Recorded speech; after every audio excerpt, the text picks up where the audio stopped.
जय गुरुजी, शुक्राना गुरुजी, अनंतम शुक्राना मेरे मालिक। हंसते मुस्कुराते बोले जय गुरुजी, शुक्राना गुरुजी, अनंतम शुक्राना मेरे मालिक। संगत जी, कभी भी मत ये सोचिए कि गुरु आपके अंग संग नहीं है या कभी भी गुरुजी आपसे नाराज है। संगत जी, ऐसा होता है गुरुपा कुछ हमें समझाने के लिए वो मैसेज बार बार भेजते हैं। इसका मतलब ये नहीं समझे कि आपसे गुरुजी नाराज हैं।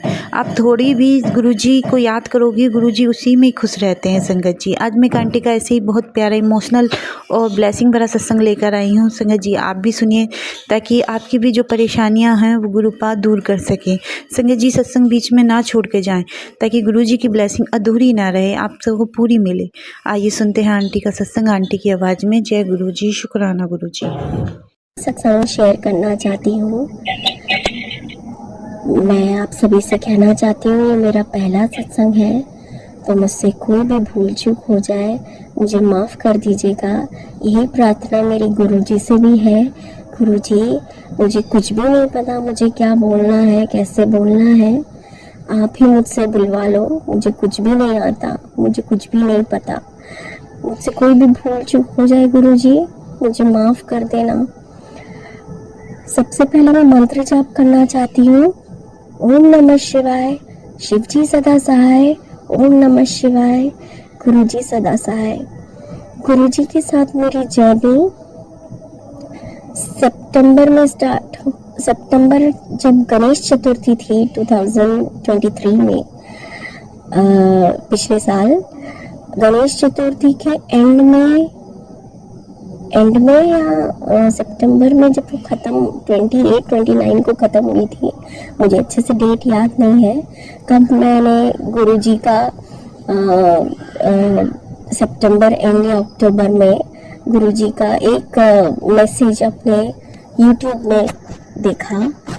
तो मुझे देख के ये फीलिंग हुई, उसमें ये लिखा हुआ था कि मुझे याद नहीं है क्या क्या लिखा हुआ था, पर मैंने जब देखा कि सत्संग सुन, तेरे सारे हेल्थ इश्यूज सब ऐसा कुछ था, वो सारे हेल्थ इश्यूज ख़त्म हो गए, कुछ ऐसा। मुझे अच्छे से याद नहीं है गुरुजी, मुझे माफ़ कर दीजिएगा अगर मुझसे कोई गलती हो जाए, पर मुझे यही तो मैंने एक तभी गुरुजी की कहना चाहिए, तभी मैंने गुरुजी को देखा था पहली बार यूट्यूब में। उसके पहले देखा हो तो मुझे याद नहीं गुरुजी, पर उसी वक्त देखा तो पहली फीलिंग यही थी कि ये गुरुजी। ऐसी फीलिंग आती है ना संगत जी, हर पता नहीं एक नेगेटिव फीलिंग तो नहीं है, पर मैंने कहा ये गुरुजी कहीं दिख नहीं रहा, कैसी डॉन जैसी फीलिंग आ रही थी। मुझे माफ़ करना गुरुजी, पर एक नज़र में ऐसी फीलिंग आई। लेकिन जब वो दूसरे दिन भी वो ऐसे मैसेज मेरे पास फ्लैश होने लगे यूट्यूब में, मुझे ऐसा लगा कि उनके चेहरे में ही अलग सा अट्रैक्शन है, आप उनके चेहरे से ही प्यार करने लग जाते हो। फिर मैंने एक दिन उनका सत्संग सुना,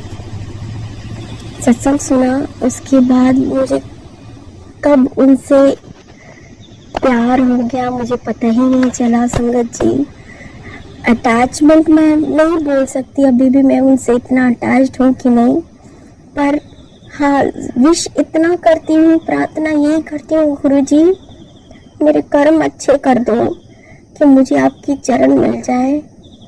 मैं पता नहीं कितने पापी हूँ, मुझे भी नहीं पता मेरे कितने कुकर्म होंगे। आप सबको काट रहे हैं मुझे पता है। मैं संगत जी अपना ये बताना चाहूँगी कि उस वक्त पे गुरुजी ने मुझे अपने आप से कनेक्ट किया जब मैं लाइफ में पूरी नेगेटिव हो चुकी थी और मैंने सोचना बंद कर दिया था कि अब मेरा कुछ नहीं हो सकता लाइफ में। शादी होने के पहले मैं जॉब करती थी और शादी मेरी ऐसी जगह हुई जो बिल्कुल जहाँ मेरी फैमिली की सोच जैसी है, बिल्कुल ऑपोजिट सोच जगह मेरी शादी हुई उनकी सोच ऐसी है कि मेल ओरिएंटेड ज़्यादा है वो लोग, यहाँ के लोग, कि आदमी ऐसा नहीं कर सकता, ये काम औरतों का है। कुछ ऐसी सोच रखने वाले फैमिली में मेरी शादी हुई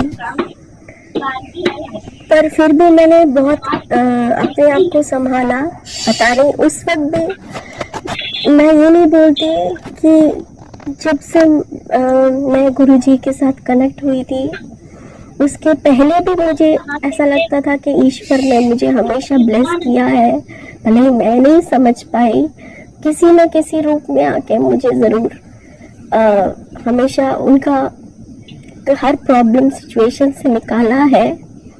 मुझे हमेशा ये फीलिंग होती है।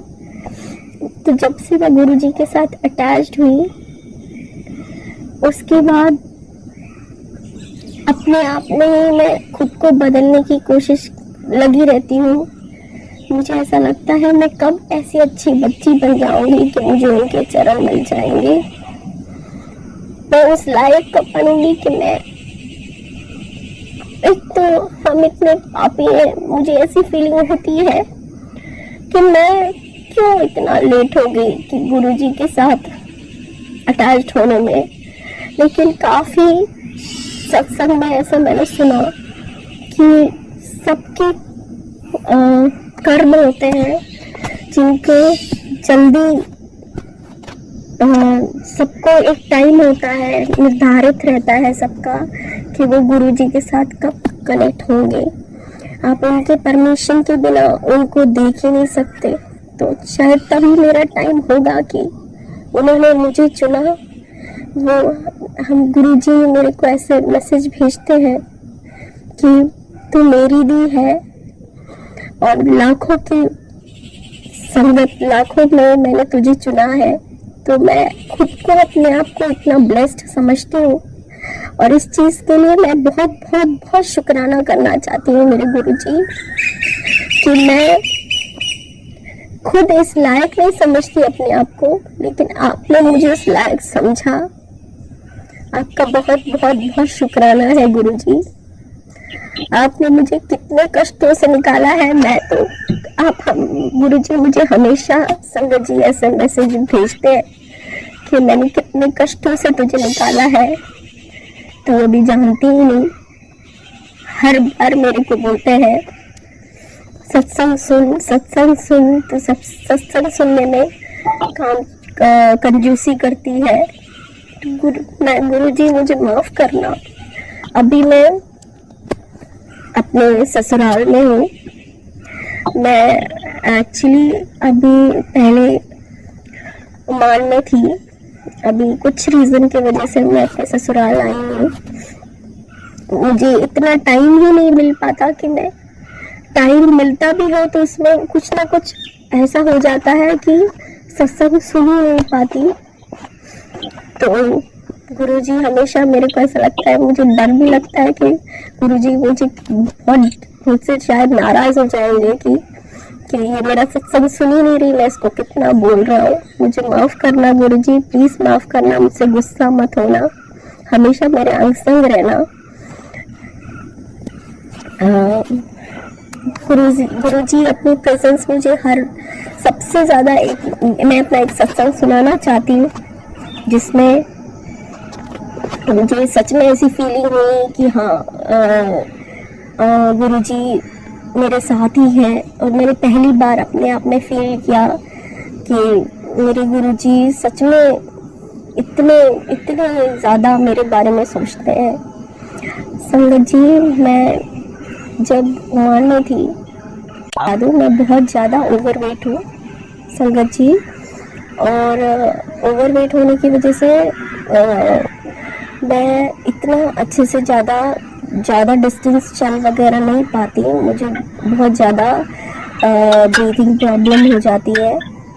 लेकिन प्लान कुछ ऐसा हुआ था, सबने मिलके एक ट्रिप प्लान किया था और ट्रिप प्लान किया। वो ऐसा ट्रिप था जहाँ पे जाना, मतलब पहले तो बोट से हम लोग गए। बोट से उतरने के बाद उसमें बहुत चलना पड़ता है, और चलना भी ऐसा रास्ता कि बहुत ही उबड़ खाबड़ रास्ता। आपको बहुत दूरी तक चलना है, और ऐसे कि आपका पैर कभी भी स्लिप हो जाए तो आप ऐसे खाई में जाके गिरो और आपको बहुत तेज लगे, क्योंकि रॉक्स एंड ओमान ऐसी जगह है जहाँ पे रॉक्स वगैरह, रॉक्स ही काट के सब चीज़ बनी हुई है वहाँ पे। मैं ये बताना चाहूँगी कि उस वक्त मुझे ऐसा लगा कि कोई शक्ति, मैं चले जा रही थी और मंत्र जाप मेरा कंटिन्यू था, और उसी वक्त मैंने रियलाइज़ किया कि सब कितने कैसे भी हों, सबसे तेज तो मैं ही चल रही हूँ गुरुजी।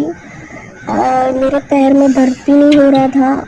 इनफैक्ट मैं दूसरों को हेल्प कर रही थी कि आपको पानी चाहिए, आप पानी पी लो, क्योंकि हम लोग ऐसे 2-3 फैमिली गए हुए थे, बच्चों को भी पकड़ पकड़ के लेके चल रही थी। तो मुझे अपने आप में फीलिंग हुई, ये कैसे हो गया, ये तो मैं कर ही नहीं सकती हूँ, ये तो कराने वाला तो मेरे गुरुजी है। मुझे ऐसा लगा कि ये उनकी पावर है जिनके बदौलत मैं यहाँ चल पा रही हूँ। और सच बताओ संगत जी, वो पूरा रास्ता मैंने इतने इजीली और इतने कंफर्टेबली पूरा किया, और उसके बाद वापस भी उतना वॉकिंग करके वापस आना जाना, और वो ट्रिप इतना एंजॉय। कहते ना गुरुजी के हमेशा खुश रहा करो। पहली बार मुझे इतनी खुशी हुई कि मैंने ये चीज़ पूरी कंप्लीट कर ली। तो ये मेरा एक, जब गुरुजी के साथ अटैच्ड होने के बाद एक पहला सत्संग यही था। आगे भी गुरुजी बहुत सारे सत्संग मेरे जीवन में लेकर आएंगे संगत जी, तो मैं आप लोगों के साथ शेयर करूँगी। अभी मैं ये अपना सत्संग समाप्त करती हूँ एक मंत्र जाप के साथ। मैं सबसे पहले शुक्राना करना चाहती हूँ। शुक्राना गुरुजी, अनंतम अनंतम शुक्राना गुरुजी। आप सबकी लाइफ में सबको, सारे संगत को ब्लेस करिए, सबकी लाइफ को हैप्पी बना दीजिए, सबको ऐसा कर दीजिए कि सारे अपनी लाइफ को एंजॉय करें, हर रोज़ खुश रहें, हर रोज़। और हम जैसे लोग जो इतने नेगेटिव और इतने उसमें पड़े हुए, उन सबको निकाल के पॉजिटिव कर दीजिए और ऐसा बना दीजिए जैसा आप चाहते हो। बस जय गुरुजी, शुक्राना गुरुजी, अनंतम अनंतम।